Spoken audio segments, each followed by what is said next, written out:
Yo, what's up, guys? I'm back here with another video. This time I'm gonna be talking about a really interesting movie that came out in 2011.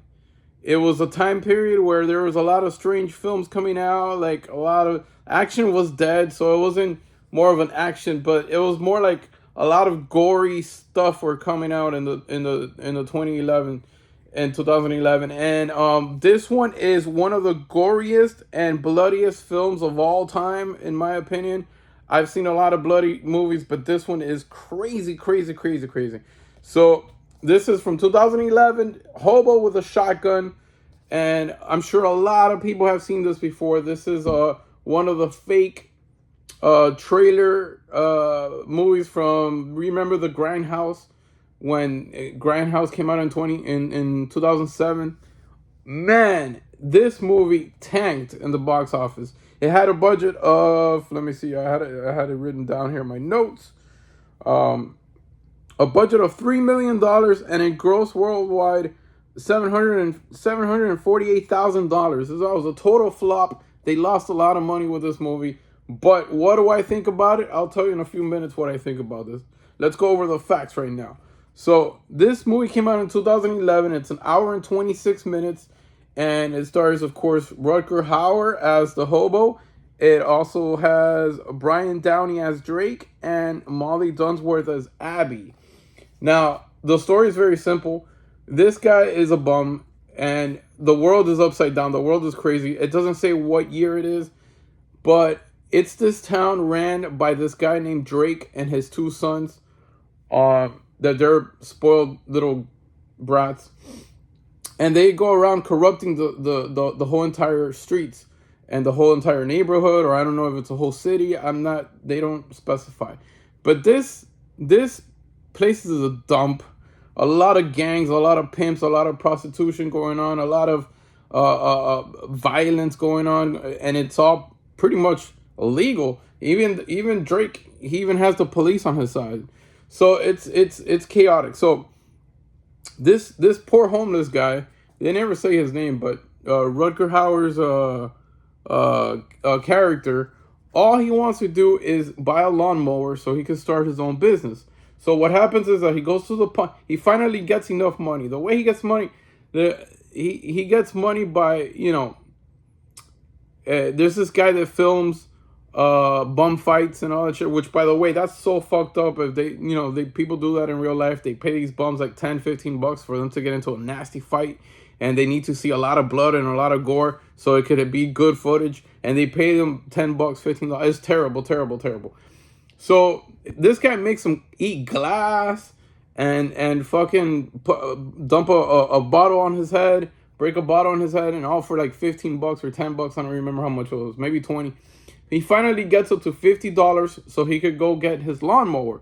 Well, when he's in the pawn shop to get the lawnmower because he wants to start his own business, a robbery occurs. And then what does he do? He looks to the side, and there's shotguns there. He grabs a shotgun and he starts killing the robbers. And it starts from there. And then from there, he finally adopted the shotgun, and he starts on a killing rampage, whatever. And that's basically the story of the movie. He really sympathizes for this girl, which is Abby. She's a prostitute, and he sees the way she's being treated, and he really takes her under his wing, and definitely, like, they create this bond. And he wanted her to be a teacher, someone respectful, not just a prostitute, and he helps her out a lot. So they kind of like tag team against all these crazy guys. So he becomes a vigilante. And man, this movie is freaking amazing. I thought it was really, really good. It is not rated, and it's Magnet Releasing is the one that released it. This is the collector's edition. It only has the Blu-ray and the digital copy, no DVD there. But yeah, it's directed by a Canadian guy. His name is Jason Eisner, and he is a guy that has directed 32 episodes so far. 32 episodes of Vice's Dark Side of the Ring, which is a documentary of wrestlers, the dark side of the wrestling business. And he's done 32 episodes of that. He also did in 2022, he did Kids versus Aliens, and he's also done segments for VHS 2, which was awesome, and the ABCs of Death. So the guy has done some stuff, but I don't think he's done anything but the Vice, those Vice episodes of Dark Side of the Ring. Anyways, this movie's phenomenal. So I got a couple of trivias here. There's a total of 34 trivias on the IMDb page. I wrote 5 the ones that I thought that were pretty pretty interesting. So the first one, super mind-blowing. Jake the Snake Roberts was the first one in mind to that they had in mind to portray Drake, which is the main villain in this movie. I don't know why he didn't get the role, but it wasn't Jake the Snake, it was this guy, Brian Downey. So it's funny that they thought about Jake the Snake to be the bad guy of this movie. This is obviously based, I already said that, on the fake trailer from Grindhouse from Robert Rodriguez and Tarantino. The shotgun is a Remington 870.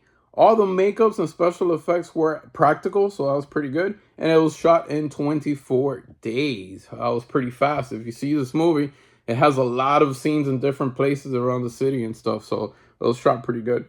My thoughts, I mean, the way it starts is mind-blowing. This guy Logan, they strap him, they put him with it's like a sewer top around his neck, and then they put like a barbed wire around his neck, and then they drive the car, and the barbed wire decapitates this guy Logan, and blood goes all over the place. This is a great way to start a gory film like that. I thought it was super good. Super gory, super bloody, and super ultra violent. If you're into that shit, I highly recommend this movie. Another thing, I will never see bumper cars the same way.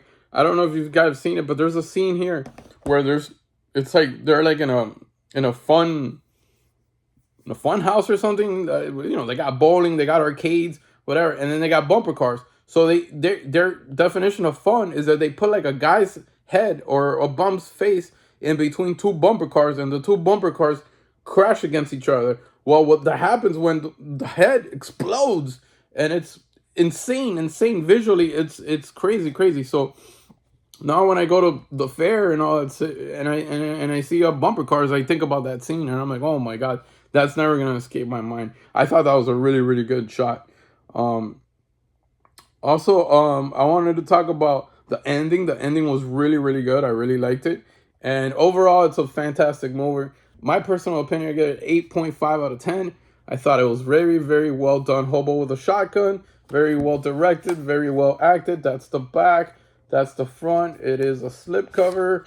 And this is the disc art, if it's any cool. And it comes with a little booklet. Not a booklet, but like, I was looking at this the other day. I'm like, damn, this shit looks pretty cool. Some of the titles from Magnet that came out during that year, available on Blu-ray. Those are pretty cool stuff. Rubber was really good. I remember Rubber. I liked Rubber a lot. The Vanishing Black Death was really good. And then a bunch of Japanese martial arts stuff there as well. Overall, 8.5 out of 10. I thought it was a really good, well done. I'm sure half of the world has already seen this, but I'm still going to give you guys my thought on Hobo with a Shotgun. Hope you guys enjoyed this video. I'll see you guys soon. Bye.